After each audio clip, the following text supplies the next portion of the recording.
Welcome back to Bonus Gym. Today is March 22nd, 2024. This is week 8.3, chest routine. Let's hit it! We offer free muscle building series. It seems everyone is always trying to sell you a dream, and yet they know those dreams can be shattered. They won't tell you that, as long as they get your money. Keep believing the status quo, science, and the next thing you know, poof, you give up. Only about 10% of the people will lift weights for more than a year. One reason for this is because they aren't making any gains. They hit that proverbial wall. They screwed the pooch. They hit the plateau. You get it. One huge reason for this is, I'm gonna say it, you aren't writing down your workout and tracking your reps and weights while you're working out. Unless you're a super genius and can remember everything while your brain is starving for oxygen, good luck even trying to remember your own name during my power pump workouts. It's only 30 minutes, but you won't even be able to remember the next exercise, never mind how many reps you're supposed to do. Every single workout we do is recorded on a clipboard. My bulking series workouts are pre-planned 10 weeks at a time. Every rep is counted. We spent the first week of working out playing with the rep range to figure out what was optimal for each of us. When we hit the maximum reps, we add weight, either 2 or 5 pounds. This keeps us in the minimum rep range. Let's look at a drag race car. The engine was built to stay within a specific RPM range for power. One wrong shift at the wrong RPM and the race is lost. Well, the human body is similar. A few reps shy of your minimum rep range and nothing gained. A few too many and it's a waste of energy, so add weight the next time. A full explanation of how to figure out your rep range is on my playlist on my channel, a series of shorts and a long video. The only science that is going to tell you is you, which brings me to the next subject. My last workout I did shoulder presses in front instead of behind the neck. Why? A comment on my video. Not a form Nazi, just informative. For me personally, I prefer behind the neck presses. I have that mobility. I can feel it more in my mid delt. In front, well, more front deltoid. I have issues, physical ones. Very long arms. Most people's arm spans are the same length as their height. Not me. I'm built like an orangutan. Since not all of us have the same genetics and bones or muscles, we really need to try different things. If you're daring enough to try my workout, don't worry. It's absolutely free. I suggest you check your gym for equipment. If you want to do the same exercise, most good gyms will have a Hoist 4400 like mine or similar. Maybe a different brand, but the same machine. If you have Nautilus, absolutely use that stuff. How do you think Dorian Yates got massive, aside from Sauce? High intensity training and Nautilus. I can name many pros who used high intensity training and who invented it and who carried it on, but that's just too much useless drama. So anyway, you can write down the exercises, go to the gym, pick a similar exercise that works, that muscle. It's that simple. Now on to another subject. How would you like to get a 3/4 inch arm pump in under 12 minutes? Yes, men and women. Oh, impossible you say? We have videos on my channel of my wife and I both achieving this so-called impossible feat in 12 minutes or less. Either in a short or raw uncut full video. Fuck science. I told you before, I'm the lab rat. See, my wife was so impressed with me getting a 3/4 inch pump and the doubting comments on my video, she decided to try it. Bam! She got it too. Using high intensity training methods, it is possible. They doubt it so much because they spend hours in the gym and are impressed with maybe a 1/2 inch pump if they're lucky. Because yep, science.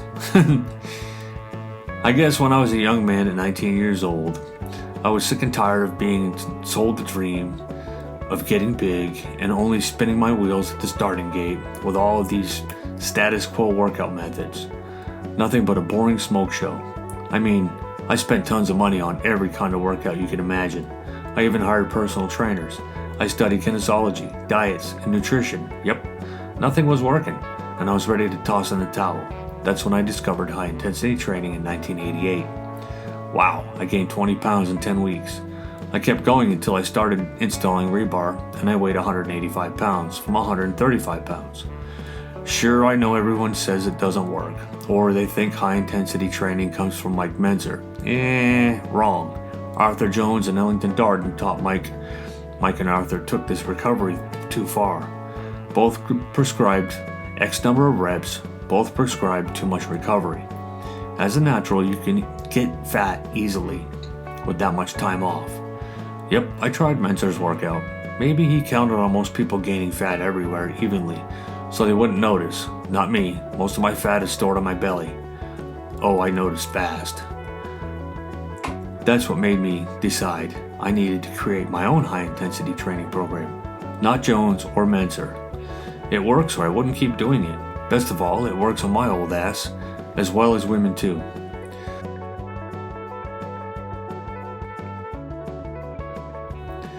I even went up a shirt size with the same fat on my belly. Nope, I'm not trying to lose it yet. Perhaps the last 10 weeks, week 33 to 43. I know at my age it's hard to lose fat without sacrificing muscle. Yes, I tried this on myself. Now, HMB does help keep some muscle while losing fat at my age, but it's useless for younger people under 40. Even keeping up with the protein will lose some muscle. Here's another experiment I did on myself concerning diet. With every protein meal, I have fruit or juice. It seems to help with balance. It's a bit of a bitch to track calories, but building blocks. It just makes good dietary sense. I don't care how you get protein, just get it. All these gurus are driving me crazy with their nonsense. So it's no wonder why so many give up. Hell, I nearly did. With every workout, you should be adding a minimum of 1 rep more. Sure, we all have those off days, or we fall short. So you know what you can do? Rest a few seconds and hit it again for a few more reps until you can't anymore. Only once though. You still have a workout to complete after all. I'm always hearing these science gurus acting like they know everything about humans because, wait for it, study shows. So, you study me? No? Then what do you actually know? Oh, the 100 people you did study. That makes perfect sense now. You read a study, and now you know me. Teach me, master. Are you fucking kidding me? The only thing I'm gonna do is give you a list of exercises to do. You can even replace every exercise with another. Just keep the order. That is important. However, let's say you have leg focus week next week, but you tweak your knee. So what do? Swap weeks? What else? Heck, you can shuffle the entire 8 weeks and do them in order. Any order. Just keep 1 and 10 in order so you see where you gained. The order of the exercises during the week must be maintained. Well, the first 6 exercises anyway. After that, you can go at it all willy-nilly and stuff if you need to. Sometimes you just can't get to that machine because someone's probably sleeping on it. Sometimes you can wing it and use something else and call it the same. High-intensity training program puts you in control of you. You are your own lab rat. Screw these personal trainers who are training Nazis forcing you to conform to their prescription. Oh, and another thing that really drives me through the rat's maze. Form Nazis. Look, do as many reps as you can in good form. Then, toss form out the window and get those last reps in. Just don't hurt yourself doing it.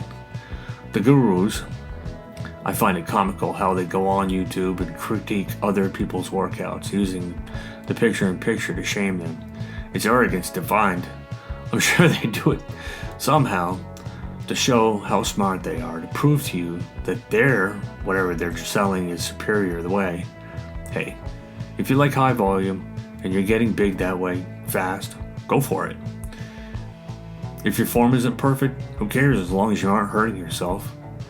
Like the ones on planet, just go for it.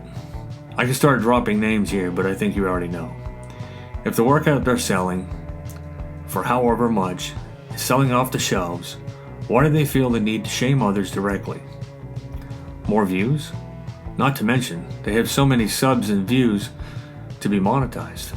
I don't know. Seems overly greedy. Well, I'll never reach those numbers to monetize, and I really don't care.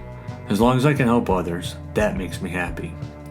With any luck, a few people will try my workout and get huge.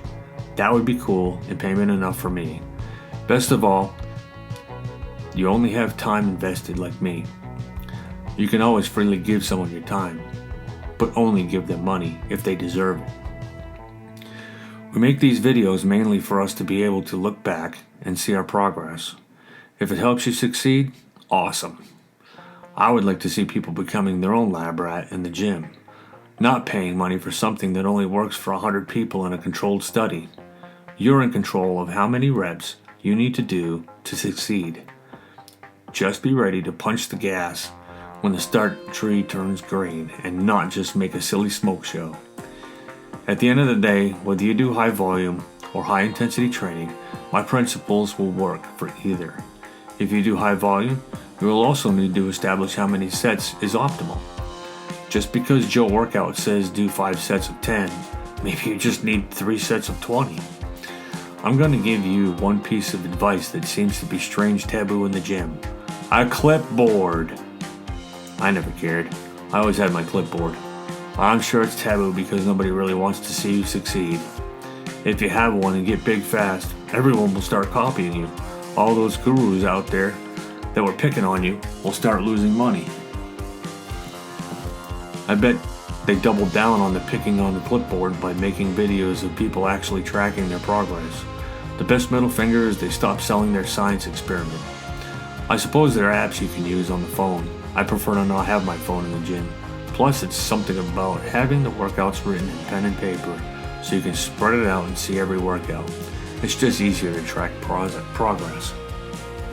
On multiple sets of the same exercise per workout, well, once you find your optimal rep range to failure, you really don't need another set. Within my program, there are multiple sets per muscle group. However, they are different exercises designed to hit the muscle from different angles. If you feel the need to do more sets for the same exercise, first do the entire list.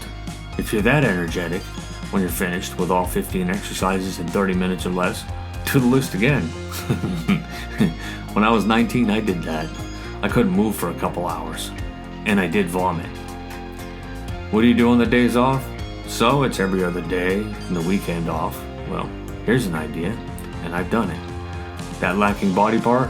Sure, you can do it if you want to. It won't hurt anything. Reach way over to that subscribe button and touch it. Don't worry, that extra rep with your thumb won't hurt your gains. Let's hit it.